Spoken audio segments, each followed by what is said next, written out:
We say Allah. Okay, so that's God to the Muslims. Some say it's not even the God of the Christians and so on. It's just a God. Some even said it's a moon god. But let us now look at the linguistic of the word Allah. It in itself is the beauty of Islam. Because the word in Arabic doesn't mean God. Just in case you thought it did, it doesn't. Because we have a word in Arabic for the word in English, God. It's called Ilah. Ilah, God. God, Ilah. That's the word. But when we speak about the one and only God, the one that's to be worshipped, the God of Adam, the God of Abraham, and the God of Moses, God of Jesus Christ, peace be upon him, and the God of Muhammad, peace be upon him, we're talking about essentially the only God that's worthy to be worshipped. No other God. Now, what would be the proof for this? I realize that we have a lot of detractors who will say, no, it's not true, I don't believe it. Let's get a proof from the English translation of the Bible. That's a good place to start. Around the earth, there are many hotels and motels. And almost every one of them that you go to, there's a drawer beside the bed that when you open it up, you'll find a book in there and you'll take it out. Now, what is that book? And you already know the answer. It's the Bible. It's the Gideon publication of the King James Version of the Bible. The Gideons are very proud of it because they've translated it into so many languages. If you'll turn a few pages right in the beginning, you'll find examples of the translation to Chinese and Korean and into Urdu, the language of Pakistan. You'll find it into Tamil. You'll find it translated into Afrikaans language, which happens to be the first. And the second language translated to is Arabiya, Arabic. And there is an example of each one of these languages from the verse in the Gospel of John, chapter 3, verse 16. And you know it very well. For God so loved the world. That's how it begins. And if you look in the Arabic language, the example that they gave in that Bible, it says Allah. Allah. That's what it says. For Allah so loved the world. So if it's not the same God, then why? All over the entire earth, everywhere I go, I find this exact same word being used in the Bible of the Christians. Now you might say, what about the Old Testament? Well, just in case you would like to check it out, you can obtain a copy of this from our website. It's called The Beauties of Islam. Let me spell it out for you. It starts with B, beautiesofislam.com. Go there and see for yourself. The example is right there. Page 1 of the book of Genesis, of the very beginning of the Quran. Page 1 has 17 verses. And there's the word Allah. Alif, Lam, Lam, Ha. 17 times. So just as it's the God for the children of Israel in Arabic language, and it's the God for the Arabs who are Christians, it's also the same God for the Muslims. The word is Allah. Why Allah? Why is it important to have this particular word, and why don't we have it in English? Now, I want to come to the etymology of the word. It comes from the word Ilah, and Ilah means God.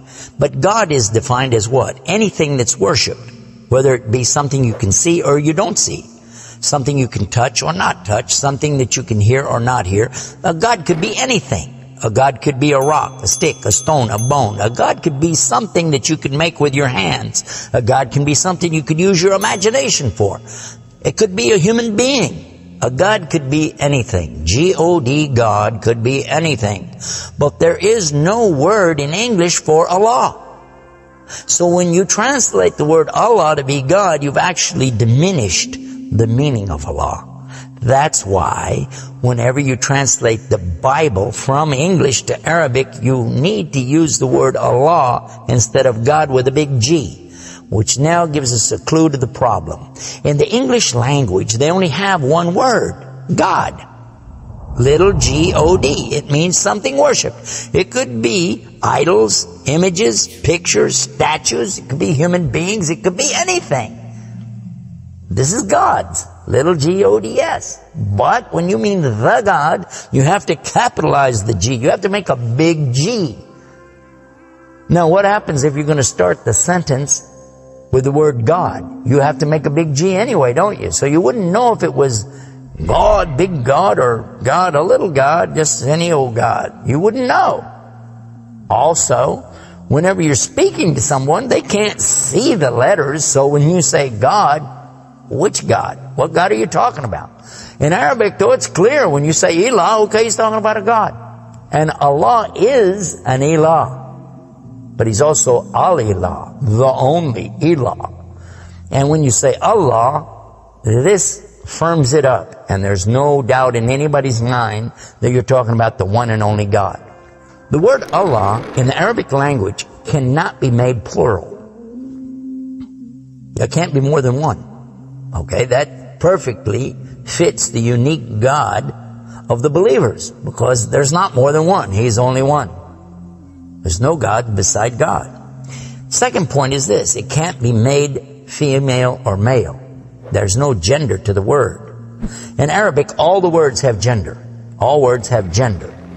But this particular word is only having gender because of the Arabic language, not because Allah has gender. I'll give you an example. It always says like Allahu. This means Allah, He is. But when we say He, it's out of respect for Allah, because Allah is without gender, because He's not like His creation. Not male, not female. Additionally, we find that the examples in Quran, for instance, when Allah is talking about Himself, you'll find it says Nahnu. Nahnu means we. And Allah refers to Himself as Nahnu. He also says khalaqna. He says khalaqna. What does that mean? He's saying that we created. And throughout the Quran you find Allah referring to Himself as we, our, and us. And right away you're going to say, okay, if that's not plural, then what is? In fact, this is the royal we used by a king or a queen when they're giving decrees. We have it in English too, so you can understand. The king says, we decree the following, and he's talking about himself. It's the royal we. Now, I thought about this quite a bit, and I was trying to think, how could I give a better example? After all, most of us, myself included, never met a king, never met a queen, and so I'm not really familiar with that usage. Although it's there, I'm not sure what you're talking about. So then in studying the English language, we find that it's true that we do that when we speak to someone directly. Watch this. When I say, for instance, this cup. Okay. I would say, this is a cup. This is a cup of tea. I would say, this book is. I would say, those artifacts are. Those are. This is. These are. So I'm saying is and are. Did you catch this now? These things are. This is. Now when I speak to a human being, how do I do this? Well, I will say, you guys. All of you are. All of you are. A-R-E.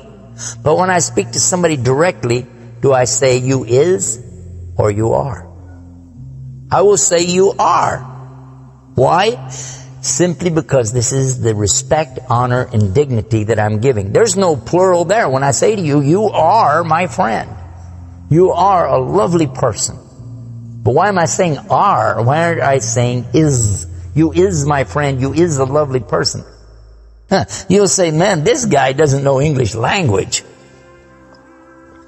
And in fact, that's how we can understand this usage of we and our when Allah is talking about Himself.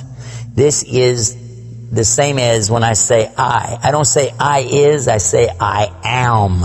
And again, it's to show the, not plural, but rather the specific nobility, dignity, and honor that you give to the one who's speaking about himself and to the one he's speaking to. And in the same way, that's exactly what Allah is doing when He says Nahnu and Khalaqna and other examples throughout the Quran. So now what we've learned is that Allah's name itself is the perfect name for Allah. It is something that is so fantastic to describe who He is and who He isn't.